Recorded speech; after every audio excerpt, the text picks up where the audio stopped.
বায়তুল মোকাররমে অনুষ্ঠিত হচ্ছে ঈদের জামাত, করোনা মুক্তি, শান্তি এবং সমৃদ্ধি চেয়ে মোনাজাত।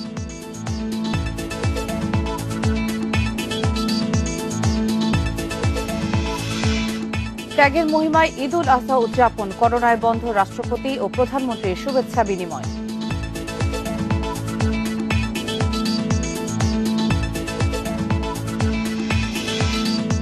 ঈদের আনন্দ নয়, টিকে থাকার লড়াইয়ে নিম্ন আয়ের মানুষ, বিত্তবান মানুষদের সহায়তার আহ্বান।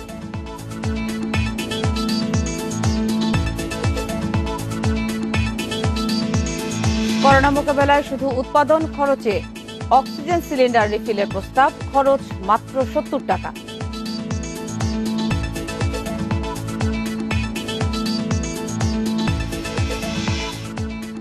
এবং রোহিঙ্গা ইস্যুতে এবার রাশিয়ায় মধ্যস্থতা চায় বাংলাদেশ, মিয়ানমারের উপর আরও চাপ বৃদ্ধির লক্ষ্য।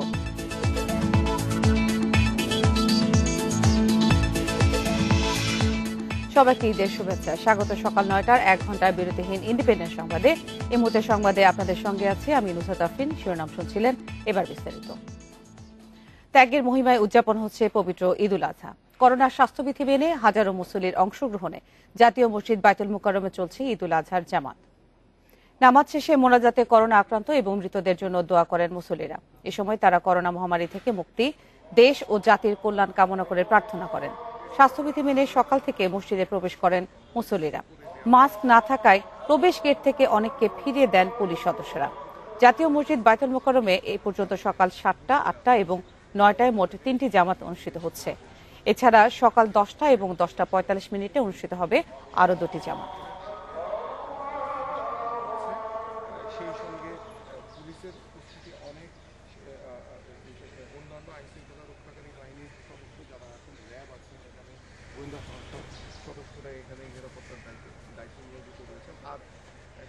সত্যিকার অর্থে যেহেতু বাংলাদেশের এটা আমাদের জাতীয় মসজিদ, সেই জায়গা থেকে প্রতি বছরই আমরা এখানে নামাজ পড়ি, তো খুবই ভালো লাগে। আর বিশেষ করে হচ্ছে আমাদের এই ঢাকার মধ্যে যারা আছে সবাই মোটামুটি এই জায়গায় নামাজ পড়ে এই আজকের দিনে, সেই জায়গা থেকে আমরা ওই উদ্দেশ্য করে আমরা সবাই এই জায়গায় আসি।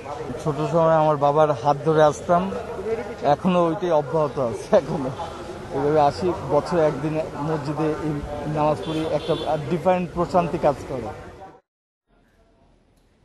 ঈদ জামাতের খবর জানবো আমাদের সহকর্মীর কাছ থেকে। এই মুহূর্তে রাজধানীর বায়তুল মোকাররম জাতীয় মসজিদে রয়েছে আমাদের সহকর্মী নূরে আলম।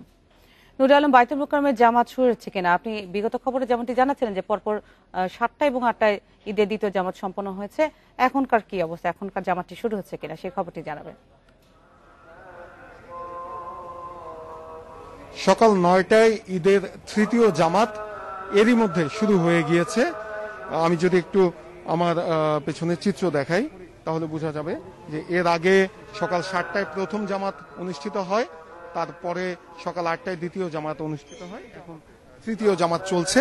এরপরে সকাল 10টায় চতুর্থ জামাত হবে, পৌনে 11টায় পঞ্চম জামাত অনুষ্ঠিত হবে।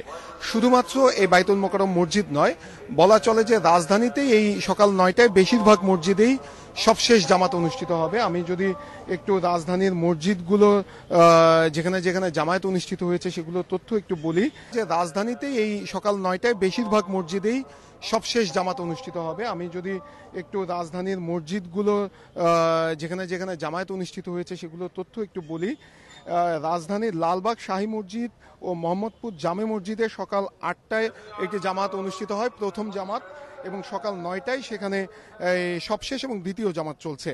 নবাবগঞ্জ বড় মসজিদে সকাল ৭টায় একটি জামাত অনুষ্ঠিত হয়, সকাল ৮টায় একটি জামাত অনুষ্ঠিত হয় এবং সকাল 9টায় সবশেষ জামাত এখন অনুষ্ঠিত হচ্ছে। আজিমপুর কবরস্থান মসজিদে সকাল ৭টায় প্রথম জামাত অনুষ্ঠিত হয়েছে, ৮টায় দ্বিতীয় জামাত, 9টায় তৃতীয় জামাত চলছে এবং সকাল 10টায় সবশেষ জামাত অনুষ্ঠিত হবে। অর্থাৎ এই মসজিদে 4টি জামাত অনুষ্ঠিত হচ্ছে।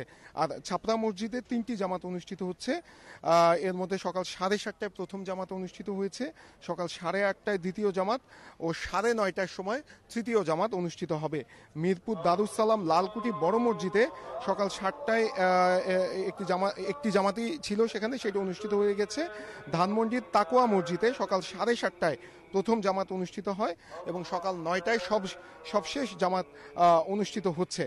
আর ঢাকা বিশ্ববিদ্যালয় কেন্দ্রীয় মসজিদে জামাত অনুষ্ঠিত হচ্ছে সকাল 9টায়। সেই সঙ্গে শহীদুল্লাহ হলের যে মসজিদ রয়েছে সেখানে ঈদের জামাত অনুষ্ঠিত হচ্ছে। এবার কিন্তু ধর্ম মন্ত্রণালয় থেকে করোনা মহামারীকে দেখে মসজিদগুলোতে কিভাবে জামাত অনুষ্ঠিত হবে সে বিষয়ে সুস্পষ্ট নির্দেশনা দেওয়া হয়েছিল এবং সেখানে স্পষ্টভাবে বলা হয়েছিল মাস্ক ছাড়া কেউ মসজিদে আসতে পারবে না। সেই সঙ্গে ওযুর যে স্থান সেখানে সাবান, হ্যান্ড স্যানিটাইজার রাখতে হবে। সেই সঙ্গে যেসব মুসল্লি নামাজ আদায় করতে আসবেন তাদের প্রত্যেককে মাস্ক পরে আসতে হবে। মাস্ক না পরলে মসজিদে প্রবেশ করতে দেওয়ার কোনো সুযোগ নেই বলে ধর্ম মন্ত্রণালয়ের পক্ষ থেকে জানানো হয়েছে এবং মসজিদের সামর্থ্য অনুযায়ী মসজিদের প্রবেশ মুখে হ্যান্ড স্যানিটাইজার রাখারও এটি নির্দেশনা দেওয়া হয়েছে। আমি যদি বাইতুল মোকাররম মসজিদের চিত্র বলি, আমরা দেখেছিলাম যে সকাল 7টার সময় বিশাল লাইন মানুষের, দূর দূরান্ত থেকে মানুষ এখানে জামাতে নামাজ পড়তে আসে এবং তারা এখানে নামাজ পড়ে। এরপর সকাল 8টার সময় আমরা দেখেছিলাম যে মানুষের দীর্ঘ লাইন। 9টার এই জামাতে মুসল্লিদের উপস্থিতি কিছুটা কম, কারণ কোরবানি ঈদে বেশিরভাগই চেষ্টা করে সকাল 7টা-8টার জামাত পড়তে, এরপরে তাদের কোরবানির কাজে যোগ দিতে। তো সেই অর্থে সকাল 9টার জামাতে মুসল্লি কিছুটা কমে গেছে এবং এখানে মোটামুটিভাবে স্বাস্থ্যবিধি নিশ্চিত করা হচ্ছে। আমরা দেখেছিলাম যে মাস্ক ছাড়া যারা এসেছেন তাদেরকে মসজিদের ভেতরে প্রবেশ করতে দেওয়া হয়নি। তবে সকাল 7টায় যে জামাতটি অনুষ্ঠিত হয়েছে সেখানে স্বাস্থ্যবিধি নিশ্চিত করাটা কিছুটা কঠিন ছিল মসজিদ কর্তৃপক্ষের জন্য, কারণ আমরা দেখেছি যে সকাল 6টা থেকেই মসজিদের মূল প্রবেশ পথ থেকে শুরু করে প্রেস ক্লাবের সামনে পর্যন্ত লম্বা সারি এবং এখানে দূর দূরান্ত থেকে মানুষ নামাজ আদায় করতে আসছিল। এখানকার আইন শৃঙ্খলা পরিস্থিতি নিয়ে যদি আমি বলি, পুলিশের ব্যাপক উপস্থিতি রয়েছে এখানে। প্রত্যেকটি গেটের সামনে পুলিশ অবস্থান করছে, সেই সঙ্গে গোয়েন্দা পুলিশের সদস্যরা রয়েছে, র্যাব রয়েছে। পুলিশে এই যে স্বাস্থ্যবিধি মানার যে বিষয়টি, পুলিশ কিন্তু কঠোরভাবে নজরদারি করছে এবং আমরা দেখছি যে যারা জানাচ্ছিলেন জাতীয় মসজিদ বাইতুল মোকাররম থেকে। এই মুহূর্তে আমরা যেতে চাচ্ছি গুলশানে, সেখানে রয়েছেন আমাদের সহকর্মী জাহিদুল বাশার। গুলশানের আজাদ মসজিদের খোঁজ নিব। বাশার, আপনি এর আগেও মহাখালী থেকে মসজিদের খবর জানাচ্ছিলেন, এখন রয়েছেন গুলশানে, সেখানে কি অবস্থা দেখছেন? আর সভাপতিভাবে এখন হচ্ছে 9টা বাজে, এখন কি জামাত শুরু হয়েছে কিনা সেই খবরটি জানাবেন। জি, আপনাকে ধন্যবাদ এবং আপনার মাধ্যমে সেই সাথে সবাইকে ঈদের শুভেচ্ছা। দেখুন, আমি এই মুহূর্তে আছি গুলশানের কেন্দ্রীয় মসজিদ যেটি, এবং এটি আজাদ মসজিদ নামেও পরিচিত। এই মসজিদে একেবারে শেষ যেই জামাত, সেই জামাতটি কিন্তু অনুষ্ঠিত হচ্ছে। এখানে মোট 3টি জামাত অনুষ্ঠিত হয়েছে, এর মধ্যে প্রথম দুটো শেষ হয়ে গেছে। সকাল 9টায় এই তৃতীয় জামাতটি শুরু হয়েছে। এটি গুলশানের অন্যতম একটি বড় মসজিদ এবং এটি কেন্দ্রীয় মসজিদ। এখানে প্রায় 5 থেকে 6 হাজার মুসল্লি একসাথে নামাজ আদায় করতে পারেন। তবে একটি বিষয় কিন্তু আমরা এখানে দেখেছি, এর আগে আমরা ছিলাম মহাখালীর যে গাউসুল আজম মসজিদ কমপ্লেক্সে, সেখানের মতো এখানেও আমরা যেটি দেখেছি যে সবাই কিন্তু মাস্ক পরে স্বাস্থ্যবিধি মেনে এখানে এসছেন এবং এখানকার যারা সিকিউরিটি যারা মেনটেন করছেন, সিকিউরিটি গার্ড যারা রয়েছেন, তারা প্রত্যেকেই কিন্তু এই বিষয়টাতে খুবই সতর্ক। কেউ যদি মাস্ক না পরে আসেন তাকে মসজিদে ঢুকতে দেওয়া হচ্ছে না এবং তাকে বের করে দেওয়া হচ্ছে বা এখান থেকে মাস্ক সরবরাহ করা হচ্ছে যাতে করে তিনি মাস্ক পরেন। তবে একটা বিষয়, সেটি হচ্ছে মসজিদে মুসল্লিদের উপস্থিতি অনেক বেশি থাকার কারণে একেবারে যেই দূরত্ব পুরোপুরি মেনটেন করার কথা বা ধর্ম মন্ত্রণালয়ের যে নির্দেশনা, সেটি কিন্তু পুরোপুরি নিশ্চিত করা হয়তো একটু সম্ভব হচ্ছে না। তারপরও অন্যান্য মসজিদ থেকে আমরা আজাদ মসজিদে যেটি দেখছি, অর্থাৎ এই কেন্দ্রীয় মসজিদে গুলশানের, এটিতে দেখছি যে মোটামুটি দূরত্ব তারা মেনটেন করে দাঁড়ানোর চেষ্টা করেছেন এবং এখানে হ্যান্ড স্যানিটাইজার, সাবান, পানি সবকিছুই কিন্তু রাখা হয়েছে। এখানকার মুসল্লিরা যারা নামাজ পড়তে এসছেন, আপনি দেখতে পাচ্ছেন যে এর মধ্যে কিন্তু যেই সর্বশেষ জামাত, সেই জামাতের একেবারে শেষ রাকাতের নামাজ চলছে। তো সেখানে আমরা এর আগে যারা দ্বিতীয় জামাতটি শেষ করে বের হয়েছেন তাদের সাথে কথা বলেছি। তাদের প্রত্যেকেরই একই বক্তব্য, করোনা মহামারী থেকে যেভাবেই হোক যাতে সৃষ্টিকর্তা তাদেরকে এই পুরো বিশ্ববাসীকে এবং বাংলাদেশকে রেহাই দেন, সেই বিষয়টি নিয়ে এবং সেই বিষয়টিকে গুরুত্ব দিয়েই কিন্তু তারা দোয়া করেছেন, তারা আল্লাহর কাছে চেয়েছেন এবং মসজিদেও সেই বিষয়টিকে গুরুত্ব দেওয়া হয়েছে। একই সাথে এর পরবর্তীতে তারা কুরবানি দেবেন সেই বিষয়টি বলেছেন। এবং কুরবানের পরবর্তীতে আমরা যেটি দেখেছি এখানে বিভিন্ন মাদ্রাসা থেকে যেই কুরবানির চামড়া সংগ্রহ করা হয় এবং এই সাহায্য সহযোগিতা নিয়ে বিভিন্ন মাদ্রাসাগুলো সমাজের আয়োজন রয়েছে, এই বিষয়ে কোনো তথ্য আছে কিনা?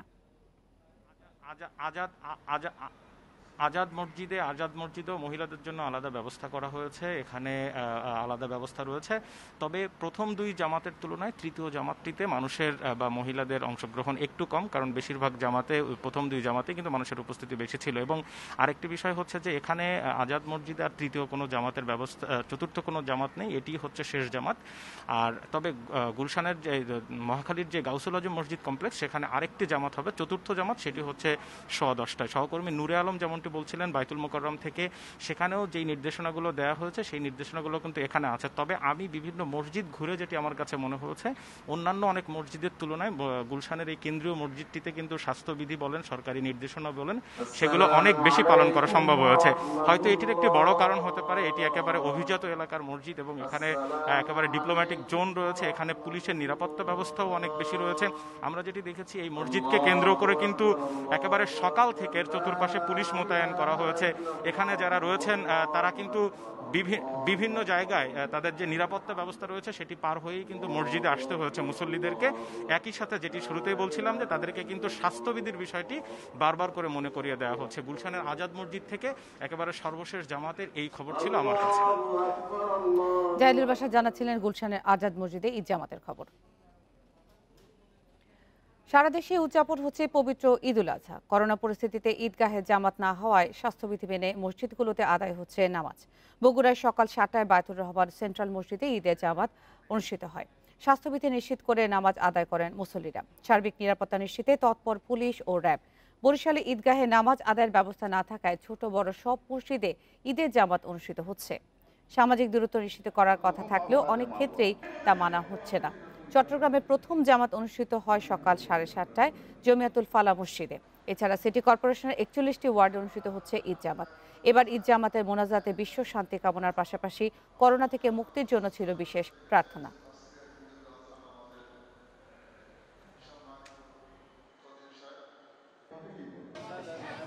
আমরা চাই সকলে যেন সুস্থ থাকি, সবাই যেন ভালো থাকুক, একসাথে নামাজ পড়তে পারি। উপরওয়ালার কাছে প্রার্থনা করছি বছর শেষে সবাই হলে গিয়া ঈদ পালন করব এবং বর্তমানে দেশের যে বর্তমান পরিস্থিতি করোনা ভাইরাস এর থেকেও আমরা দূরে থাকবো। যত জায়গায় জামাত হবে সবগুলো জায়গাকে আমরা নিরাপত্তার চাদরে মুড়ে দেওয়ার চেষ্টা করেছি এবং একই সাথে আমরা প্রত্যেকটি যারা এখানে নামাজ পড়তে আসছেন সেসব ধর্মপ্রাণ মুসল্লিদের যদি কেউ ব্যাগ নিয়ে আসে বা যাদের হাতে যায় নামাজ আছে আমরা সেগুলো চেক করে ঢোকাচ্ছি এবং কোনোভাবেই কোনো মানুষ যেন মাস্ক ছাড়া এই নামাজগুলোতে নামাজে প্রবেশ করতে না পারে সেই ব্যাপারে আমরা কার্যকরী ব্যবস্থা গ্রহণ করছি। দেশবাসীকে ঈদ উল আজহার শুভেচ্ছা জানিয়েছেন প্রধানমন্ত্রী শেখ হাসিনা। কোরবানির ত্যাগের মহিমায় উজ্জীবিত হয়ে দেশ ও দেশের মানুষের কল্যাণে কাজ করার আহ্বান জানান তিনি। এক ভিডিও বার্তায় এসব কথা বলেন প্রধানমন্ত্রী। চলমান করোনা পরিস্থিতির কথা উল্লেখ করে সরকার প্রধান বলেন, এই মহামারীর বিরুদ্ধে লড়াইয়ে জিততেই হবে। করোনা প্রতিরোধে স্বাস্থ্যবিধি মেনে চলার উপর জোর দেন প্রধানমন্ত্রী। প্রিয় দেশবাসী, আসসালামু আলাইকুম। ত্যাগের মহিমায় সমুজ্জ্বল পবিত্র ঈদ উল আজহার শুভেচ্ছা জানাই সকলকে। প্রবাসী ভাই বোনদের প্রতি রইল আমার আন্তরিক শুভেচ্ছা। গত 1 বছরের বেশি সময় ধরে আমরা করোনা ভাইরাসের মহামারীর বিরুদ্ধে লড়াই করে যাচ্ছি। আর এই লড়াইয়ে আমরা অনেক আপনজনদের হারিয়েছি। আজকে তাদের স্মরণ করছি, তাদের আত্মার মাগফিরাত কামনা করছি। তবে এই লড়াইয়ে আমাদেরকে জিততেই হবে এবং আমরা জিতব ইনশাল্লাহ। আসুন কোরবানির ত্যাগের মহিমায় উজ্জীবিত হয়ে আমরা দেশ ও দেশের মানুষের কল্যাণে কাজ করি। করোনা ভাইরাস প্রতিরোধে স্বাস্থ্যবিধি মেনে চলুন। সকলে ভালো থাকুন, সুস্থ থাকুন, নিরাপদ থাকুন। ঈদ মোবারক। করোনা মহামারীর কারণে দেশে পরিবর্তন এসেছে ঈদ উদযাপনের চিরাচরিত সংস্কৃতিতে। রাষ্ট্রপতির উপস্থিতিতে জাতীয় ঈদগাহে নামাজ আদায়ের মাধ্যমে যে উদযাপন শুরু হয় তা ব্যাহত হচ্ছে এবারও। হচ্ছে না বঙ্গভবন, গণভবনের শুভেচ্ছা বিনিময়ের আনুষ্ঠানিকতাও। দেশে গত বছরের মার্চে প্রথম করোনা রোগী শনাক্ত হয়। এরপর থেকেই জোর দেওয়া হয় স্বাস্থ্যবিধি ও সামাজিক দূরত্ব মেনে চলার উপর। বিশেষজ্ঞদের পরামর্শে গত বছর ঈদুল ফিতর ও ঈদুল আজহাতেও বন্ধ রাখা হয় জাতীয় ঈদগাহে জামাত। 1 বছর পেরিয়ে গেলেও পরিস্থিতির উন্নতি হয়নি, বেড়েছে সংক্রমণ ও মৃত্যু। ফলে সামাজিক দূরত্ব ও স্বাস্থ্যবিধি মেনে চলার নিয়ম বহালই থাকছে। গত বছরের ঈদুল ফিতরের মতো এবারও ঈদের জামাত আদায় করতে হয়েছে মসজিদে। মোটা দাগে ছিল না কোলাকুলির দৃশ্যও। বেশিরভাগ মানুষই ঈদ উদযাপন করছে বাড়িতেই। মানুষের চলাফেরাও সীমিত আকারে এসেছে, যার ফলে এই করোনা বৈশ্বিক মহামারী আমরা মনে করি আমাদের জীবনের সব কিছুকে উলট পালট করে দিয়েছে। ঈদের দিন মহামান্য রাষ্ট্রপতি, মাননীয় প্রধানমন্ত্রী এবং অন্যান্য নেতৃবৃন্দ গণসংযোগ করতেন, জনগণের সঙ্গে দেখা করতেন, ঈদের শুভেচ্ছা বিনিময় করতেন। রমজান উপলক্ষে যেভাবে ইফতার মাহফিল হতো, এগুলি সবই আপাতত আমরা বাদ দিয়েছি। তবে সরকারের টিকা সংগ্রহ ও গণটিকার কার্যক্রম দ্রুত চলায় পরিস্থিতির উন্নতি আশা করছেন আওয়ামী লীগ নেতারা। আমরা প্রত্যাশা করি যে আল্লাহর রহমতে এই সংকট কাটিয়ে উঠবে এবং আবার বাঙালিরা তাদের প্রতিটি উৎসব অতীতের ঐতিহ্যকে ধারণ করে পালন করবে, লালন করবে। ভ্যাকসিন এসে গেছে, সম্ভবত বুস্টার ডোজও লাগবে। এইগুলির মাধ্যমে আগামী 1 বছরের মধ্যে আমরা এই অবস্থা থেকে উত্তরণ করতে পারব। করোনায় স্বাস্থ্যবিধি মেনে চলার যে অভ্যাস গড়ে উঠেছে তা ভবিষ্যতেও বিভিন্ন রোগ থেকে মানুষকে দূরে রাখতে সহায়তা করবে বলে মনে করেন নেতারা। শাহাদাত স্বপন, ইন্ডিপেন্ডেন্ট নিউজ, ঢাকা। ঈদের নামাজ আদায়ের পর রাজধানীর বিভিন্ন স্থানে পশু কোরবানি দেওয়া শুরু করেছেন ধর্মপ্রাণ মুসলমানরা। সকাল 7টায় জাতীয় মসজিদ বায়তুল মোকাররমে ঈদের প্রথম জামাত অনুষ্ঠিত পর থেকে পশু কোরবানি শুরু হয়। এরই আরও জানাতে রাজধানীর তেজগাঁও থেকে যোগ দিচ্ছেন সহকর্মী আলামিন হোসেন। আলামিন, রাজধানীতে পশু কোরবানির সার্বিক চিত্র কেমন দেখছেন? এবং সকাল থেকে তো আসলে পশু কোরবানি শুরু হয় যখন 7টায় প্রথম জামাতটি হলো। এবং আরেকটি বিষয় জানাবে যে বর্জ্য অপসারণের জন্য নগর কর্তৃপক্ষের যে তৎপরতা এবং তারা আসলে বর্জ্য উপস্থাপনার জন্য কি ধরনের উদ্যোগ নিয়েছেন এবং আপনি কি দেখতে পাচ্ছেন এখন?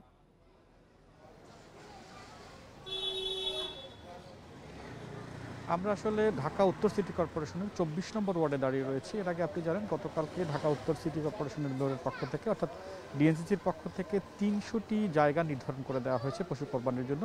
তবে আমরা যে জায়গাটিতে দাঁড়িয়ে রয়েছি সেটি কিন্তু পশু কোরবানির জন্য যে নির্ধারিত 300টি জায়গার কথা বলা হলেও সেই জায়গাটি কিন্তু এটি না। যদিও এখানকার যারা স্থানীয় বাসিন্দা যারা আসলে কোরবানির আনুষ্ঠানিকতা সারছেন অর্থাৎ বিশেষ করে পশু কোরবানি দিচ্ছেন, তারা তাদের মতো করে পলি যে ব্যাগ রয়েছে সেই পলি ব্যাগ দেওয়া হয়েছে সিটি কর্পোরেশনের পক্ষ থেকে। সেটিতে তারা যেই বর্জ্য ব্যবস্থাপনা সেখানে তারা রাখবেন। এবং পাশাপাশি আরেকটি বিষয় আমরা এখানে এসে যেটি ভালো লেগেছে অর্থাৎ যেটি দেখেছি সেটি হচ্ছে যে জবাই করার সাথে সাথে সেখানে পানি দিয়ে অর্থাৎ যে ব্লাডটা পশুর যে রক্ত সেটি যাতে অপসারণ করা যায় কিংবা পাশে যে ড্রেন রয়েছে সেখানে যাতে যায় সেজন্য তারা পানির একটি ব্যবস্থা করেছেন। এর বাইরে ব্লিচিং পাউডার অনেক সময় ছেটানো হয়, তবে সেটি এখনও তারা আনুষ্ঠানিকভাবে শুরু করেননি। যদিও এই যে একটি পাশে মসজিদ রয়েছে সেই মসজিদে 7:30 জামাত অনুষ্ঠিত হয়েছে, প্রথম জামাত অর্থাৎ একটি জামাতে অনুষ্ঠিত হয়েছে। এরপর তারা আসলে পশু কোরবানির যে আনুষ্ঠানিকতা সেই আনুষ্ঠানিকতা সারছেন।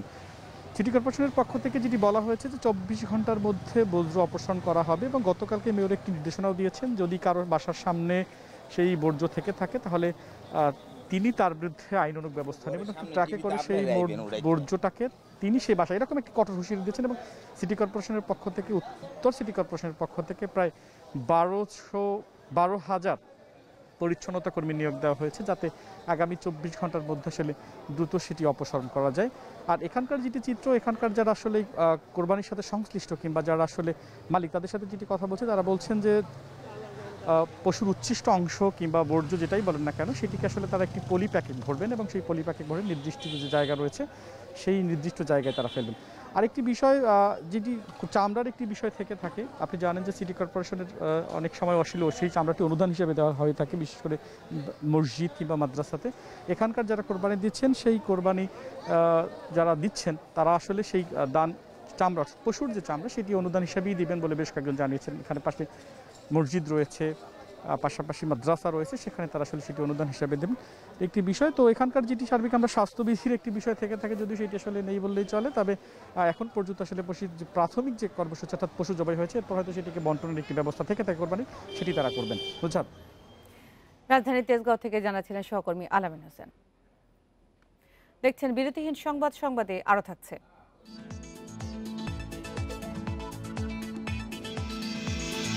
ঈদে এবারও বন্ধ পর্যটন কেন্দ্র প্রাণ ফিরে পেয়েছে। প্রকৃতি ভরা বর্ষায় আরও আকর্ষণীয় রাতারগুল।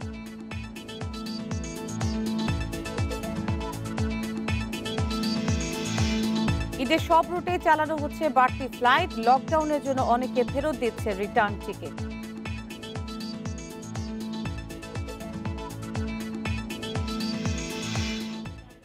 পশু কোরবানি এবং বর্জ্য ব্যবস্থাপনা নিয়ে আরো জানাতে এবার চট্টগ্রাম এবং রাজশাহী থেকে যোগ দিচ্ছেন সহকর্মীরা। প্রথমে যাচ্ছি চট্টগ্রামে, সেখানে রয়েছেন সহকর্মী অনুপম শীল।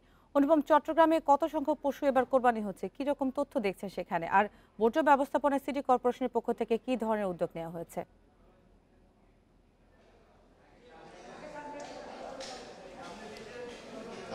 সকালে নামাজ শেষ হওয়ার পরে ইতিমধ্যে কিন্তু চট্টগ্রামের যে বিভিন্ন বাসা বাড়িগুলো আছে সেখানে কুরবানির যে মূল আনুষ্ঠানিকতা সেটি শুরু হয়েছে এবং পশু কুরবানি শুরু হয়েছে। এবার চট্টগ্রাম প্রাণী সম্পদ অধিদপ্তরের যে তথ্য তাতে বলা হচ্ছে 8,09,000-এর মতো পশু এবার কুরবানি হওয়ার কথা। এর মধ্যে চট্টগ্রাম সিটিতে অর্থাৎ সিটি কর্পোরেশনে প্রায় 3.5 লাখ পশু কুরবানির কথা রয়েছে। সেই হিসেবে এখন আসলে এই সময়টাতেই মূলত বেশিরভাগ ক্ষেত্রে চট্টগ্রামে অর্থাৎ কুরবানির প্রথম দিনেই পশু কুরবানি করে থাকে এখানকার যারা পশু কুরবানি দেন তারা। তো আর বর্জ্য ব্যবস্থাপনার কথা একটু যদি বলি, চট্টগ্রামে মোট 41টি ওয়ার্ডকে 4টি আলাদা ভাগে ভাগ করা হয়েছে উত্তর, দক্ষিণ, পূর্ব, পশ্চিম এই জোনগুলোতে, এবং এর মধ্যে উত্তর জোনে 10টি ওয়ার্ড, দক্ষিণ জোনে 11টি ওয়ার্ড, পূর্ব জোনে 11টি এবং পশ্চিম জোনে 9টি ওয়ার্ডে এই পরিষ্কার পরিচ্ছন্নতা কার্যক্রম চলবে। এবং সেক্ষেত্রে 188টি ট্রাকে করে মূলত এই কোরবানি পশুর বর্জ্য অপসারণের উদ্যোগ নেওয়া হয়েছে। এছাড়া চট্টগ্রামে 304টি স্থান নির্ধারণ করা হয়েছে যেখানে সিটি কর্পোরেশনের তত্ত্বাবধানে পশু কোরবানি করার সুযোগ রয়েছে, এবং সেসব ক্ষেত্রে ইমাম পাশাপাশি সেখানে পরিষ্কার পরিচ্ছন্ন রাখার জন্য যে পানি এবং অন্যান্য উদ্যোগ নেওয়া হয়েছে বলে সিটি কর্পোরেশনের পক্ষ থেকে জানানো হয়েছে। যদিও আমরা সেই সমস্ত এলাকাগুলোকে ঘিরে বা স্পটগুলোকে ঘিরে সাধারণের যে কুরবানি করার খুব বেশি উৎসাহ দেখিনি। আর এর বাইরে চট্টগ্রাম সিটি কর্পোরেশন অন্যান্য বছর আমরা দেখেছি যে প্রথম 10 ঘন্টার মধ্যেই প্রথম দিনের যে বর্জ্য সেগুলো অপসারণ করে থাকে। এবারও তারা 8 থেকে 10 ঘন্টার মধ্যে এই বর্জ্য অপসারণ করবে, এরকম একটি ঘোষণা চট্টগ্রাম সিটি কর্পোরেশনের পক্ষ থেকে দেওয়া হয়েছে। এবং সেই হিসেবে অন্তত 4,000 কর্মী, পরিচ্ছন্নতা কর্মী চট্টগ্রামের এই যে 4টি জোনের কথা বললাম সেই 4টি জোনে ভাগ হয়ে কাজ করবেন। প্রত্যেকটি জোনে একজন করে ওয়ার্ড কাউন্সিলরকে দায়িত্ব দেওয়া হচ্ছে তাকে দেখাশোনা করার জন্য। আবার এই 4টি জোন মিলে আরেকজন কাউন্সিলর, যিনি মূলত চট্টগ্রামের বর্জ্য ব্যবস্থাপনা সিটি কর্পোরেশনের বর্জ্য ব্যবস্থাপনা যে স্ট্যান্ডিং কমিটি আছে সেটির সভাপতি, তিনি সবকিছু দেখাশোনা করবেন।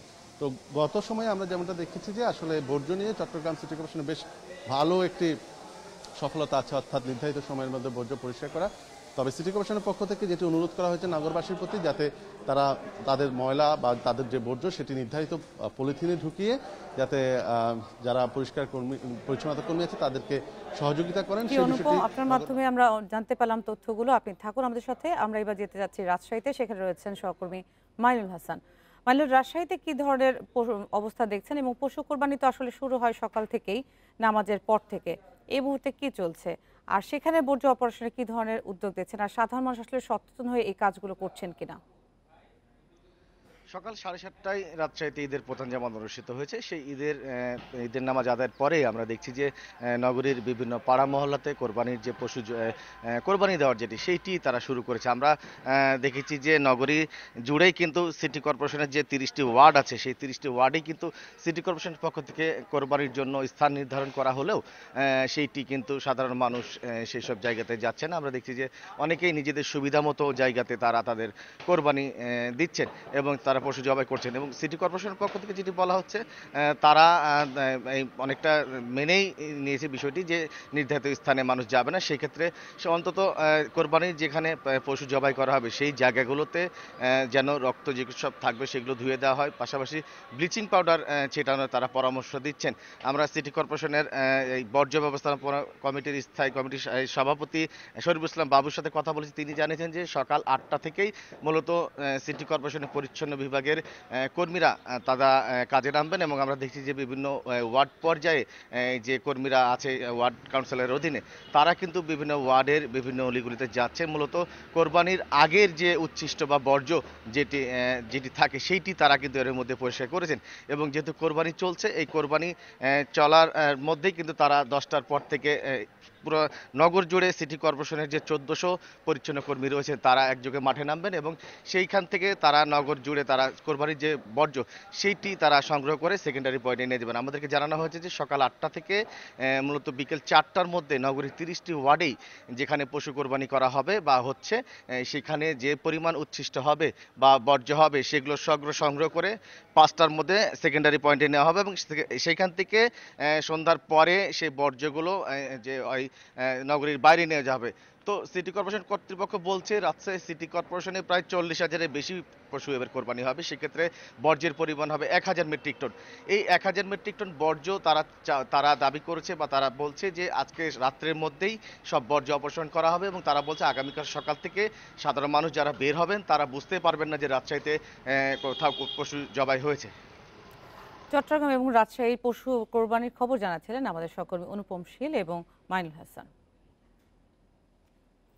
গত বছর করোনার প্রথম ঢেউ কোনোভাবে পার করলো, এবছর লকডাউনে টিকে থাকাটাই কষ্টকর হচ্ছে নিম্ন আয়ের মানুষদের। এবার ঈদে মাংস তো দূরের কথা, সেমাই চিনি কেনা নিয়ে অনিশ্চয়তায় তারা। বিশেষজ্ঞরা বলছেন নিম্ন আয়ের মানুষদের সহায়তা করতে সরকারের পাশাপাশি জরুরি ভিত্তিতে এগিয়ে আসা উচিত সামর্থ্যবানদেরও। ফারজানার সংসারে সারা বছর অভাব থাকলেও ঈদের সময় ঠিকই জোগাড় হতো সেমাই চিনি আর মাংস। অল্প কিছু কেনাকাটাও করতেন মেয়েদের জন্য। প্রয়োজনের তুলনায় সেসব আয়োজন খুব কম মনে হলেও এখন তাও জোগাড় করা স্বপ্নের মতো বিষয়। তাই এবার ঈদটা বিবর্ণই যাচ্ছে ফারজানার পরিবারের। গত বছর করোনা পরিস্থিতি কোনো রকম কাটিয়ে উঠতে পারলেও এবছর চোখে মুখে দেখছেন অন্ধকার। লকডাউনে স্বামীরায় নেমে এসেছে অর্ধেকে, বাসা ভাড়া বাকি 2 মাসের, জানেন না কোত্থেকে আসবে সাহায্য। ঈদের জন্য উৎসাহ হইয়া সেমাই চিনি বাজার টাজার বাচ্চাদেরকে মার্কেট মানে কাপড় চোপড় আনে, সবার জন্য কেনাকাটা করে। এবার তো তাও পারলাম না, এমনকি ঘরে বাজার করবো সেটাও করতে পারি না। বাসা ভাড়া বাকি, সাথে সংসারের নিত্য অভাব তো আছেই। তাই এবার আর বাড়ি যাওয়া হয়নি শেফালির। ঢাকায় থেকেও ঈদ এবার আগের মতো হবে না। কোরবানি দেওয়ার আর্থিক সামর্থ্য নেই, তাছাড়া অন্যের বাড়িতে মাংস চাইতে যাওয়া হয়নি কোনোদিন। গরিবের ঈদ কিনা খাওয়ার মতো রুম বাড়িতে পায় না, খাওয়া দাওয়া পোলা মানে ঈদ এলে একটা ভালো কাপড় চোপড় বা খাওয়া দাওয়া কিছুই নেই। 1 কেজি 2 কেজি এরকম চাইলে না আনতো, তাহলে কিরকম কষ্ট বুঝেন। অর্থনীতিবিদরা বলছেন নিম্ন আয়ের মানুষদের সহায়তায় সরকারের বিভিন্ন উদ্যোগ চালু আছে। পাশাপাশি এগিয়ে আসতে হবে সচ্ছল ব্যক্তি ও প্রতিষ্ঠানকে। বিশেষ করে যে মানুষগুলো হাত পাততে পারেন না কিন্তু আত্মীয় স্বজনের মধ্যে এমন যারা আছেন সেই দিকে আমাদের যারা সামর্থ্য আছে তাদের নজর দিতে হবে। পাশাপাশি আমি বলবো যে বিভিন্ন সংস্থা তাদের কর্পোরেট সোশ্যাল রেসপন্সিবিলিটির আওতাতেও কিন্তু এই মানুষগুলোকে হেল্প করতে এগিয়ে আসা দরকার। করোনার দ্বিতীয় ঢেউয়ে ক্ষতিগ্রস্ত নিম্ন আয়ের মানুষের সংখ্যা বাড়ছে। এ সংকট কাটাতে সরকারের সাথে সমন্বিতভাবে কাজ করতে হবে বেসরকারি প্রতিষ্ঠান এবং বিত্তবান মানুষদের। সুলতানা জাহান মিতু, ইন্ডিপেন্ডেন্ট নিউজ, ঢাকা। করোনায় ব্যক্তি পর্যায়ে যাদের অক্সিজেন প্রয়োজন তাদের বিনামূল্যে সিলিন্ডার রিফিল করে দিচ্ছে নর্থ বেঙ্গল অক্সিজেন প্ল্যান্ট। সরকার চাইলে শুধুমাত্র উৎপাদন খরচে সিলিন্ডার রিফিল করে দিতে পারেন তারা। এতে খরচ পড়বে 70 টাকারও কম। চিকিৎসকরা বলছেন স্বল্প মূল্যে অক্সিজেন পাওয়া গেলে চিকিৎসা দিতে সুবিধা হবে। বগুড়া সহ উত্তরাঞ্চলের সিলিন্ডার অক্সিজেনের চাহিদা মেটাচ্ছে নর্থ বেঙ্গল অক্সিজেন প্লান্ট। প্রতিদিনের উৎপাদনের অর্ধেকই তারা বিভিন্ন হাসপাতালে সরবরাহ করছে। বগুড়ার বেসরকারি হাসপাতাল সহ রাজশাহী, রংপুর, খুলনা এমনকি ঢাকা বিভাগেও যাচ্ছে এই প্লান্টের অক্সিজেন। মেডিকেলের জন্য একটি অক্সিজেন সিলিন্ডার রিফিল করতে খরচ পড়ছে 68 থেকে 69 টাকা। প্রতিদিন এই ধরনের 1500 সিলিন্ডার রিফিল করার সক্ষমতা আছে নর্থ বেঙ্গল প্লান্টের। উত্তরবঙ্গের চাহিদার তুলনায় উৎপাদন অনেক বেশি বলে দাবি প্রতিষ্ঠানটির মালিকের। সরকার চাইলে শুধুমাত্র উৎপাদন খরচে সিলিন্ডার রিফিল করে দিতে চান এই ব্যবসায়ী। সামনে প্ল্যান্ট আছে, আমরা আরও একটা প্ল্যান্ট দিব, এটা আমরা হাতে নিছি। যদি এটা যদি আমরা আমাদের যে উৎপাদন এটা তো আমরা খাওয়াতেই পারতেছি না, এত চাহিদা এখানে নাই। বিনামূল্যে সিলিন্ডার রিফিল করে দেয়ায় উপকৃত বগুড়া সহ উত্তরের বেশ কয়েক জেলার মানুষ। এই উদ্যোগকে আরও এগিয়ে নিতে চান প্রতিষ্ঠানের স্বত্বাধিকারী নুরুজ্জামান।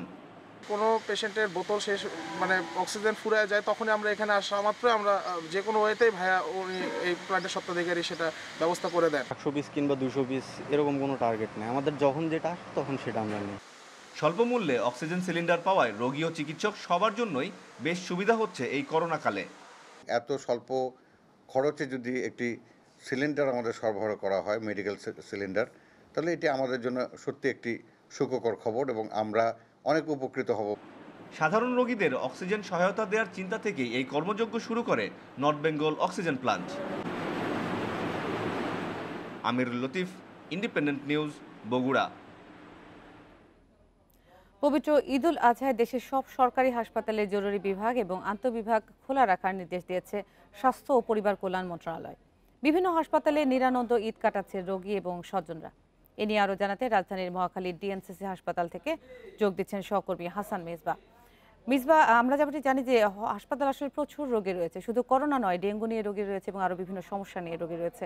আপনি আছেন ডিএনসিসি হাসপাতালে, সেখানে গতকাল অক্সিজেনের সংকট দেখা গিয়েছিল। আজকে কেমন রয়েছে সেখানকার অবস্থা? আর ঈদ নিয়ে আসলে সেখানকার রোগী বা স্বজনদের সাথে কথা বলতে পেরেছেন, তারা কি বলেছে?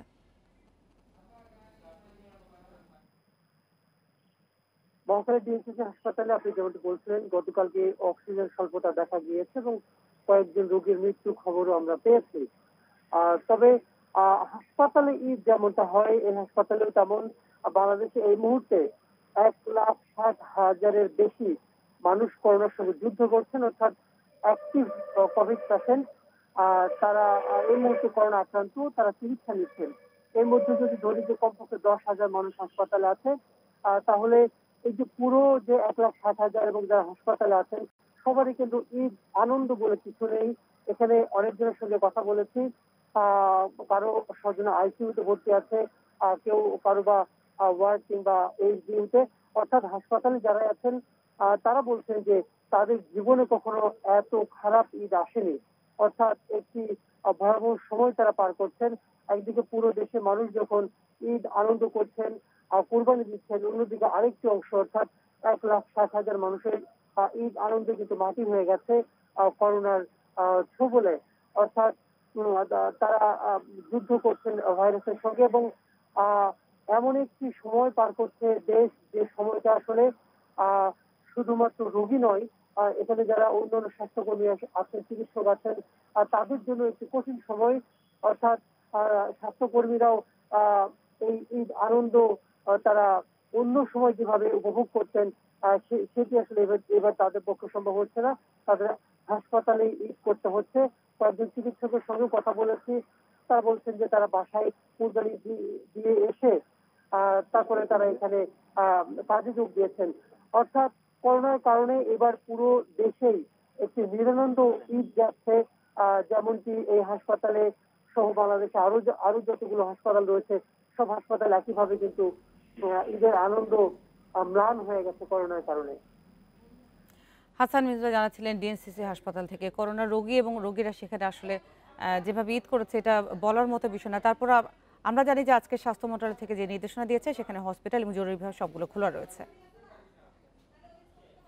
রোহিঙ্গা ইস্যুতে এবার রাশিয়ার মধ্যস্থতা চায় বাংলাদেশ, তবে মস্কোর আগ্রহ দ্বিপাক্ষিক সমাধানে। পররাষ্ট্রমন্ত্রী একে আব্দুল মোমেনের আশা, চীনের পাশাপাশি রাশিয়াও এই ইস্যুতে এগিয়ে এলে মিয়ানমারের উপর চাপ আরও বাড়বে। একই সাথে আলোর মুখ দেখবে রোহিঙ্গা প্রত্যাবাসন প্রক্রিয়া। নানা উদ্যোগ ও চুক্তির শর্তেও 4 বছরে একজন রোহিঙ্গাকেও মিয়ানমারে ফেরত পাঠাতে না পেরে হতাশ বাংলাদেশ। বিকল্প পথের খোঁজে প্রথমে চীনের মধ্যস্থতায় ঢাকা নেপিত বেইজিং ত্রিপক্ষীয় বৈঠকে বসে, কিন্তু করোনা মহামারী ও মিয়ানমারের অভ্যন্তরীণ রাজনৈতিক অস্থিরতার কারণে মাঝপথেই মুখ থুবড়ে পড়ে সেই উদ্যোগও। চীন করছে, কিন্তু ইদানিং মিলিটারি টেক ওভার হওয়ার পরে আপনার ওদের রেসপন্স পাচ্ছে না। তো চীন যেটা বলছে যে ওরা নিজের ঘর সামলাতে ব্যস্ত। এবার তাই নতুন পথে এগোনোর পরিকল্পনা বাংলাদেশের। গত সপ্তাহে উজবেকিস্তান সফরে রাশিয়ার পররাষ্ট্রমন্ত্রী সের্গেই লাভরভের সঙ্গে বৈঠকে রোহিঙ্গা সমস্যার সমাধানে মস্কোকে এগিয়ে আসার আহ্বান জানান একে আব্দুল মোমেন। আর আপনার সাথে এত সম্পর্ক, সেদিন ওদের মিলিটারি চিফ আসছে, আপনার তাকে জিনিসপত্র দিচ্ছেন, আপনারা বললে ওরা শুনবে। তো উনি বললেন যে হি উইল টক, বলে আমরা তো বলছি উইল টক, বাট ওই ট্রাইলেটারাল যে একটা আমি চাইছি ওইটা উনি রাজি হয়নি। বললেন এটা আমার আলাপ আলোচনা করতে হবে। জাতিসংঘ সাধারণ পরিষদের আসন্ন অধিবেশনে রোহিঙ্গা ইস্যুতে নিরাপত্তা পরিষদের 2 স্থায়ী সদস্য রাশিয়া ও চীনের জোরালো সমর্থন আদায় করতে চায় বাংলাদেশ। ঢাকা মনে করে এই ইস্যুতে মস্কো বেইজিং ঢাকার পাশে থাকলে রোহিঙ্গা প্রত্যাবাসন সফল করতে গঠনমূলক প্রস্তাব আনা সম্ভব। নাফিজুল্লাহ, ইন্ডিপেন্ডেন্ট নিউজ, ঢাকা। দেখছেন বিরতিহীন ইন্ডিপেন্ডেন্ট সংবাদ। সংবাদে আরো থাকছে। টানা বৃষ্টি ও বন্যায় চীনের হেনানে 12 জনের মৃত্যু, যোগাযোগ ব্যবস্থার ক্ষতি, সর্বোচ্চ সতর্কতা জারি।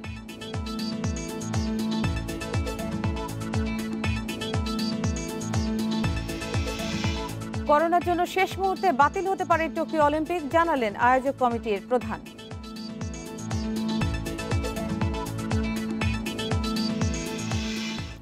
ঈদের পর যত দ্রুত সম্ভব তৈরি পোশাক কারখানা খুলে দেওয়ার দাবি জানিয়েছে শিল্প মালিকদের সংগঠন বিজিএমইএ। নেতারা বলছেন, কারখানা দীর্ঘদিন বন্ধ রাখলে পণ্য পাঠাতে হবে কার্গো বিমানে, এতে খরচ বেড়ে যাবে। ক্রয় দেশে বাতিলের শঙ্কাও করছেন কেউ কেউ। এদিকে গণপরিবহন বন্ধ রেখে তৈরি পোশাক কারখানা খুলে দেওয়া হলে আরেক দফা ভোগান্তির আশঙ্কা করছেন শ্রমিকেরা। করোনা প্রতিরোধে 23 জুলাই থেকে সারা দেশে আবারও কঠোর লকডাউন ঘোষণা করেছে সরকার। এবার ওষুধ, চামড়া ও খাদ্যপণ্য ছাড়া কোনো কারখানা খুলছে না। যদিও রপ্তানিমুখী কারখানা লকডাউনের বাইরে রাখতে জোর চেষ্টা চালায় উদ্যোক্তারা, কিন্তু এতে সাড়া দেয়নি সরকার। তারপরও 1 আগস্ট থেকে কারখানা খোলার আশা করছেন পোশাক শিল্প মালিকরা। তারা জানান, 15 আগস্টের মধ্যে অনেক কারখানাকে ক্রেতার কাছে পণ্য পাঠাতে হবে। কারখানা দেরিতে খুললে তা সম্ভব হবে না, এতে বাতিল হতে পারে ক্রয়াদেশ। অনেক অর্ডার এসেছে, আমরা অর্ডার নিয়েছি এবং সেই অর্ডারগুলো নিয়ে স্পেশালি যেগুলো আমাদের উইন্টার সিজনের জন্য, যেগুলো আগামী শীতের জন্য, এগুলো 15 আগস্টের মধ্যে শিপমেন্ট না করতে পারলে এগুলো ক্যান্সেল হয়ে যাবে। আর এখন বায়ার বসে থাকবে না, এই কারণে যে তারা অন্যখানে অর্ডার দিয়ে দিবে। তবে ইউনিয়ন নেতারা উদ্বিগ্ন শ্রমিকদের কর্মস্থলে ফেরা নিয়ে। তারা বলছেন, শ্রমিকদের জন্য গাড়ির ব্যবস্থা না করে কারখানা খুলে দেওয়া ঠিক হবে না, এতে ভোগান্তির পাশাপাশি পরিবহন খরচও বাড়বে। শ্রমিকদের কিভাবে আসবে সেটা নিয়ে আমরা খুব উদ্বিগ্ন রয়েছি। আমরা মনে করি অন্তপক্ষে যারা রপ্তানিমুখী শিল্পের সাথে সম্পৃক্ত এবং তাদের শ্রমিকদের দেখভাল করার যেমন সকলের দায়িত্ব রয়েছে এবং সরকারের পক্ষ থেকে একটি পরিবহনের ব্যবস্থা করে তাদের ফিরে আনা যায় কিনা। বিজিএমইএ সভাপতি বলছেন, ছুটিতে সব শ্রমিক দেশে ফেরেননি। কারখানা খুলে দেওয়া হলে আশপাশে থাকা শ্রমিকদের নিয়ে উৎপাদন শুরু হবে। শ্রমিক পরিবহনে বিশেষ ট্রেন সহ গাড়ির ব্যবস্থা করতে সরকারের প্রতি অনুরোধ জানিয়েছেন নেতারা। গাজীপুর, সাভার, নারায়ণগঞ্জের দিকে ফ্যাক্টরিগুলো আছে, আশুলিয়ার দিকে আছে, সেখানে কিন্তু অনেক হসপিটাল, অনেক ক্লিনিক, ডাক্তার এবং মেডিকেল স্টোর আছে। সুতরাং তারা অসুস্থ হলে আমরা একদিকে তাদের যেমন টেক কেয়ার করতে পারি, তারাও সেই সহযোগিতা নিতে পারে। রপ্তানিমুখী কারখানা সচল রাখতে নিবন্ধন ছাড়াই শ্রমিকদের টিকা দেয়া শুরু হয়েছে। বিজিএমইএ নেতাদের আশা, ঈদের পর এই কার্যক্রম আরও জোরদার হবে। পাশাপাশি করোনা আক্রান্ত শ্রমিকদের চিকিৎসায় ফিল্ড হাসপাতাল নির্মাণ সহ নানা উদ্যোগ নেয়ার কথা জানিয়েছে BGMEA. Ruhul Amin, independent news, Dhaka. ঈদে আকাশপথে যাত্রী চাহিদা বাড়ায় সব রুটেই অতিরিক্ত ফ্লাইট পরিচালনা করছে বিমান সংস্থাগুলো। তবে ঈদের তৃতীয় দিন থেকে ফের কঠোর লকডাউনের ঘোষণায় রিটার্ন টিকিট কেটেও ফেরত দিচ্ছেন অনেকে। এই অবস্থায় বিপুল লোকসানের শঙ্কায় ব্যবসায়ীরা। বিমান খাতের বিশেষজ্ঞরা বলছেন, ঈদে ব্যবসা হলে বিমান সংস্থাগুলোর ক্ষতি কিছুটা হলেও কমবে। প্রতি ঈদেই সড়ক, নৌ ও আকাশপথে বাড়ে ঘরমুখী মানুষের চাপ। এবারের ঈদেও যাত্রী চাহিদা বাড়ায় অতিরিক্ত ফ্লাইট পরিচালনা করছে বিমান বাংলাদেশ এয়ারলাইন্স সহ বেসরকারি বিমান সংস্থাগুলো। কয়েকদিনের জন্য শিথিল করা হলেও ঈদের তৃতীয় দিন থেকে ফের কঠোর হবে করোনা সংক্রমণ রোধে জারি করা লকডাউন। তাই ঈদের পরদিন ফিরতি পথে যাত্রীর চাপ সবচেয়ে বেশি। তবে লকডাউনের কারণে অনেকে আবার ফেরত দিচ্ছেন রিটার্ন টিকিট। এই করোনাকালীন সময়ে বিমানের অভ্যন্তরীণ রুটে যাত্রী বেড়েছে। আসন্ন ঈদ উপলক্ষে যাত্রীদের চাহিদাও রয়েছে। সেজন্য ঈদের পূর্বে ও পরে বিমান বাংলাদেশ এয়ারলাইন্স এক্সট্রা ফ্লাইট পরিচালনা করবে। 14 দিন লকডাউনের মধ্যে পড়ে আছে দেশ। এই মাঝে যে 7 দিন, এটা আসলে ঈদের প্রয়োজনটাকে মিট আপ করার জন্য না, যারা আসলে প্রয়োজনের তাগিদে বিভিন্ন জায়গায় মুভ করতে হচ্ছে তারাই আসলে মুভটা করতেছে। কারণ ঈদের সময় নরমালি দেখা যায় রিটার্ন টিকেটের একটা ব্যাপার থাকে, যাচ্ছে এবং আসতেছে। এভিয়েশন বিশেষজ্ঞরা বলছেন, করোনায় ঈদ মৌসুমে পুরোদমে ব্যবসা করতে না পারলে বড় লোকসান গুনতে হবে ব্যবসায়ীদের। ঈদের সময় যথেষ্ট যাত্রী চাপ আছে এবং ফিরতি যাত্রা পথেও যথেষ্ট যাত্রী চাপ আছে, কিন্তু 23শে জুলাই থেকে আবার লম্বা সময়ের জন্য একটা কঠোর লকডাউনে আভ্যন্তরীণ রুটে ফ্লাইট চলাচল বন্ধের কথা বলা হয়েছে। এতে এদের লস আরও বেড়ে যাবে। জরুরি পরিষেবা, স্বাস্থ্য পরিষেবা, ব্যাংকিং খাত সহ আর বেশ কিছু পরিষেবা খোলা থাকবে। এদের যাতায়াতের জন্য সীমিতভাবে হলেও আভ্যন্তরীণ ফ্লাইটগুলো চালু থাকতে পারে। 15 জুলাই থেকে 8টি গন্তব্যে প্রতিদিন মোট 28টি ফ্লাইট পরিচালনা করছে বিমান বাংলাদেশ এয়ারলাইন্স। এছাড়াও ইউএস বাংলা এবং নভো এয়ারও ঈদ উপলক্ষে তাদের ফ্লাইট সংখ্যা বাড়িয়েছে। Sohel Rana, independent news, Dhaka. Corona সংক্রমণ রোধে এবারও বন্ধ থাকছে পর্যটন কেন্দ্রগুলো। দীর্ঘদিন পর্যটন বন্ধ থাকায় লোকসানে পড়েছে ব্যবসায়ীরা। তবে দর্শনার্থীদের আনাগোনা না থাকায় প্রকৃতি ফিরে পেয়েছে প্রাণ। পাহাড়ে ছড়াচ্ছে সবুজের স্নিগ্ধতা। বিশ্বের সবচেয়ে বড় সমুদ্র সৈকত কক্সবাজারে এখন নিস্তব্ধতা।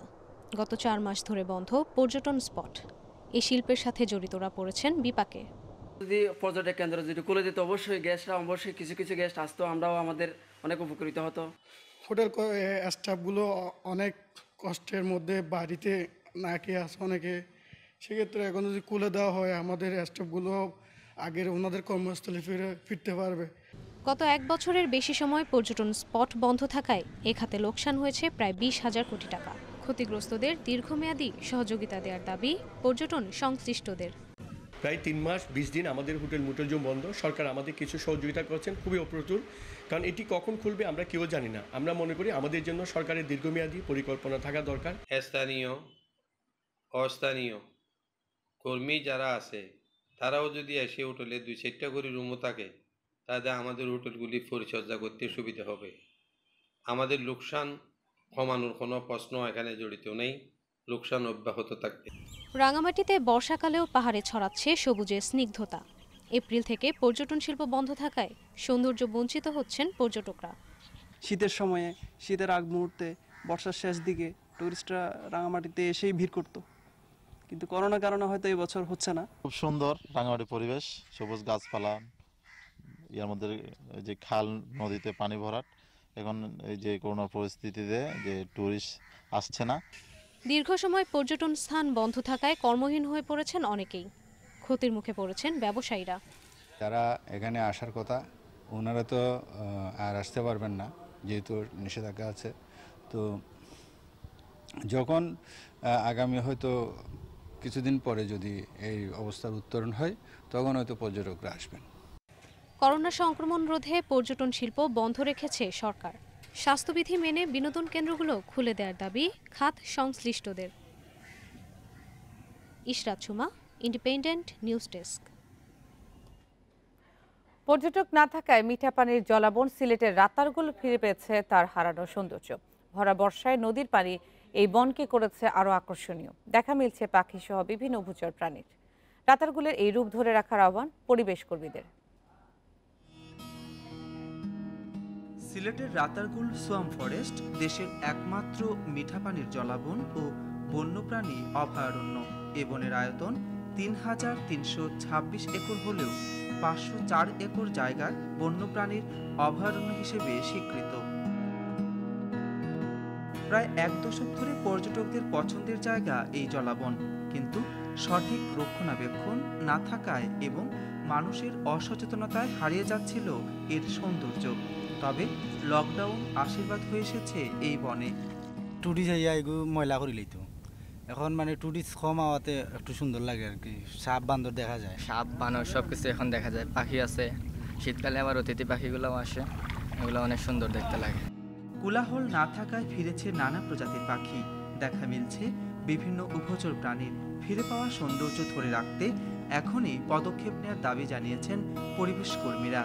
পর্যটকের যাতায়াতটা যদি আমরা একটু সীমিত আকার করতে পারি, মানে এবং হচ্ছে পরিকল্পনা মাফিক করতে পারি, তাহলে হয়তো হচ্ছে যে রাতারগুলের যে প্রাণ বৈচিত্র্যও ঠিক থাকবে এবং হচ্ছে পর্যটকরাও কিন্তু তার সেই রাতারগুল গিয়ে যে জিনিসটার জন্য সে যাবে, যেটা দেখার জন্য যাবে, সেটা আসলে পাবে। পর্যটক শূন্য রাতারগুলের নিরাপত্তা, বন ও জলাশয়ের অভয়ারণ্য রক্ষায় মাঠে রয়েছে টুরিস্ট পুলিশ। বন্ধ থাকার কারণে জীববৈচিত্র্য এখানে একটু নতুন স্পন্দন ফিরে এসেছে। সেই লক্ষ্যে এলাকার কোনো মানুষ যাতে কোনো প্রাণী বা কোনো অভয়ারণ্যে কোনো মাছ শিকার বা পশু শিকার করতে না পারে সেজন্য সকলকে সচেতন করার জন্য আমরা নিয়মিত ট্রেইলের অংশ হিসাবে এখানে এসেছি। রাতারগুলের পরিবেশ প্রতিবেশ এবং নৈসর্গিক সৌন্দর্য রক্ষায় দর্শনার্থীদের সচেতনতার পাশাপাশি কর্তৃপক্ষকে আন্তরিক হওয়ার আহ্বান জানিয়েছেন স্থানীয়রা। মাধব কর্মকার, ইন্ডিপেন্ডেন্ট নিউজ, সিলেট। টানা কয়েকদিনের মৌসুমী বৃষ্টি থেকে ভয়াবহ বন্যা দেখা দিয়েছে চীনের হেনান প্রদেশে। এখন পর্যন্ত বন্যায় 12 জনের মৃত্যুর খবর পাওয়া গেছে। হেনান প্রদেশে জারি হয়েছে সর্বোচ্চ সতর্কতা। 17 জুলাই থেকে টানা বৃষ্টিতে প্রদেশটির ওপর দিয়ে প্রবাহিত 2 নদীর পানি বিপদসীমার উপর দিয়ে প্রবাহিত হচ্ছে বলে জানিয়েছে কর্তৃপক্ষ। ডুবে গেছে রাস্তাঘাট ও রেল লাইন। বন্যা দুর্গত এলাকা থেকে 10,000 বাসিন্দাকে নিরাপদ আশ্রয়ে সরিয়ে নেওয়া হয়েছে। উদ্ধার কাজে নিয়োজিত আছে 2700 দুর্যোগ ব্যবস্থাপনা কর্মী। বন্যায় এখন পর্যন্ত 9,222 হেক্টর ফসলি জমি ক্ষতিগ্রস্ত হয়েছে বলে জানিয়েছে দেশটির কৃষি বিভাগ। এদিকে আগামী 3 দিন ভারী বৃষ্টির পূর্বাভাস দিয়েছে দেশটির আবহাওয়া বিভাগ। বিশ্বে করোনায় একদিনে আবারও সর্বোচ্চ প্রাণহানি হয়েছে ব্রাজিলে 1425 জন। এ নিয়ে দেশটিতে প্রাণহানি ছাড়ালো 5,44,000। এদিকে বিশ্বে করোনায় একদিনে প্রাণহানি হয়েছে 8,261 জনের। শনাক্ত হয়েছে 5,09,000-এর বেশি মানুষ। এ নিয়ে বিশ্বে করোনায় প্রাণহানি ছাড়ালো 41,33,000 এবং মোট শনাক্ত 19,22,00,000 রোগী। ভারতের সিকিম রাজ্যে 98টি নমুনা জিনোম সিকোয়েন্স করে 97টিতে ডেল্টা ভ্যারিয়েন্ট শনাক্ত হয়েছে। এতে শঙ্কা প্রকাশ করেছে দেশটির বিশেষজ্ঞরা। একদিনে সর্বোচ্চ শনাক্ত হয়েছে যুক্তরাজ্যে 46,558 জন। সংক্রমণ কম থাকা কিউবাতে জুলাইয়ের প্রথম 3 সপ্তাহে বেড়েছে করোনা সংক্রমণের হার। 1,10,00,000 জনসংখ্যার এই দেশটিতে দৈনিক শনাক্ত হচ্ছে 6,000-এর মতো রোগী। এদিকে মঙ্গলবার পেরুর সরকার 20 কোটি রাশিয়ান টিকা স্পুতনিক ডি কেনার ঘোষণা দিয়েছে। এছাড়া দেশটির সরকার 12 বছর বয়স থেকে পেরুর জনগণ এবং বর্তমানে সেখানে থাকা বিদেশিদের টিকা প্রদানের পরিকল্পনার কথা জানিয়েছে। তিউনিসিতেও বেড়েছে করোনা সংক্রমণ। দেশটির চিকিৎসা ব্যবস্থা এবং হাসপাতালগুলোতে চলছে আধুনিক করার উদ্যোগ। একেবারে শেষ মুহূর্তে টোকিও অলিম্পিক বাতিলের শঙ্কা দেখা দিয়েছে। অলিম্পিক আয়োজক কমিটির প্রধান জানান, করোনা পরিস্থিতির অবনতি হলে অলিম্পিক বাতিল করার বিষয়টি বিবেচনা করা হয়। প্রায় প্রতিদিনই নতুন করে করোনা আক্রান্ত হচ্ছে অলিম্পিক ভিলেজে থাকা গেমসের সাথে সম্পৃক্ত খেলোয়াড় এবং অন্যান্যরা। আয়োজক শহরেও করোনা ভাইরাস নতুন আতঙ্ক ছড়াচ্ছে। এমন পরিস্থিতিতে অলিম্পিক বাতিলের দাবিও জোরালো হচ্ছে। জাপানে এখন পর্যন্ত 8 লাখেরও বেশি মানুষ করোনা আক্রান্ত হয়েছেন এবং মারা গেছে প্রায় 15,000 জন। গত সপ্তাহে টোকিওতে 24 ঘন্টায় শনাক্ত রোগীর সংখ্যা 1000 ছাড়ায়। শুধু স্থানীয়রা নয়, অলিম্পিকের স্পন্সররাও আসর আয়োজনের বিপক্ষে অবস্থান নিয়েছে।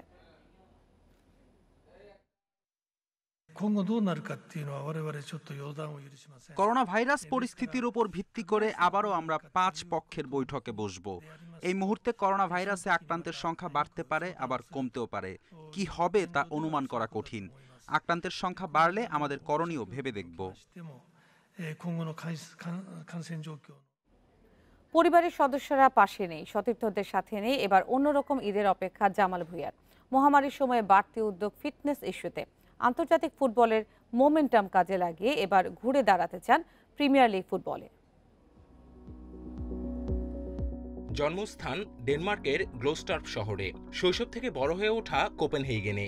জীবনের গুরুত্বপূর্ণ সময়টুকু ভিনদেশে পার করলেও লাল সবুজের টানে ঠিকই ফিরে এসেছেন বাংলাদেশে। পেয়েছেন পোস্টার বয়ের খেতাব। দেশের ফুটবলে জামাল ভুঁইয়ার মতো তারকা আপাতত নেই বললেই চলে।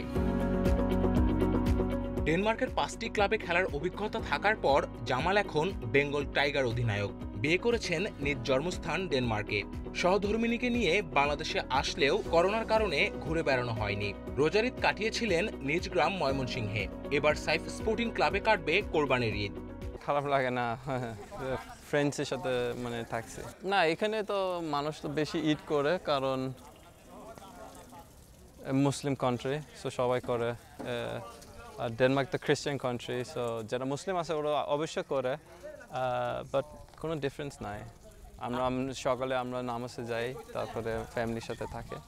মহামারীর মধ্যে কঠিন সময় পার করতে হয়েছে ফুটবলারদের। ক্লাব আন্তর্জাতিক 2 মিশনে বড় চ্যালেঞ্জ ছিল নিজেদের ফিট রাখা। আমার জব এটা তো সবসময় ফিট থাকতে হবে, সবসময় রেডি থাকতে হবে, কারণ আমরা মানে খেলা তো কন্টিনিউয়াসলি চলে সারা বছর, তো আমরা তো সবসময় চিন্তা করি আমরা কি খাই, কীভাবে বিহেভ করে।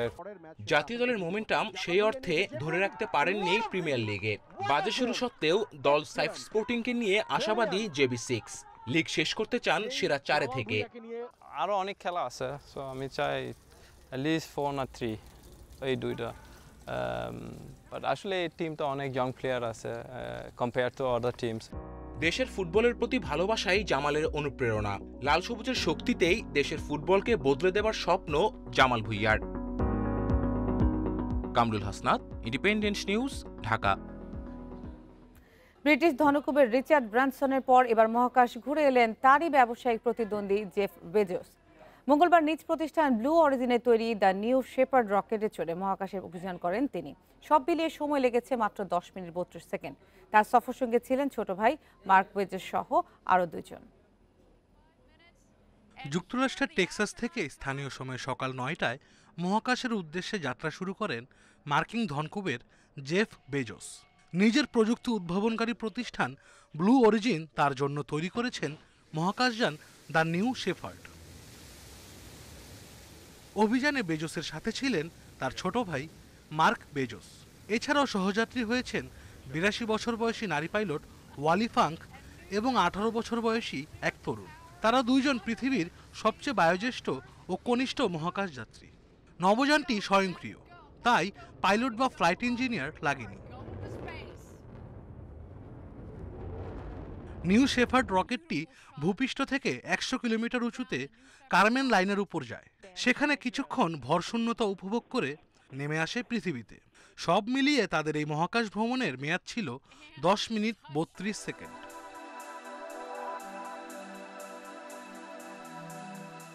এর আগে জুলাইয়ের শুরুতে মহাকাশ ভ্রমণ করেন ভার্জিন গ্যালাকটিকের মালিক রিচার্ড ব্র্যানসন। তিনিও নিজ প্রতিষ্ঠানের তৈরি যানে করেই মহাকাশ অভিযান করেন। তার নবযানটি ভূপৃষ্ঠ থেকে 86 কিলোমিটার উচ্চতায় গিয়েছিল। আশরাফ শুভ, ইন্ডিপেন্ডেন্ট নিউজ। এই ছিল 1 ঘন্টার বিরতির ইন্ডিপেন্ডেন্ট সংবাদ। ইন্ডিপেন্ডেন্ট টেলিভিশনের সব খবরের বিস্তারিত চোখ রাখুন ফেসবুক, ইউটিউব এবং টুইটারে। ধন্যবাদ সবাইকে, আবারও ঈদের শুভেচ্ছা।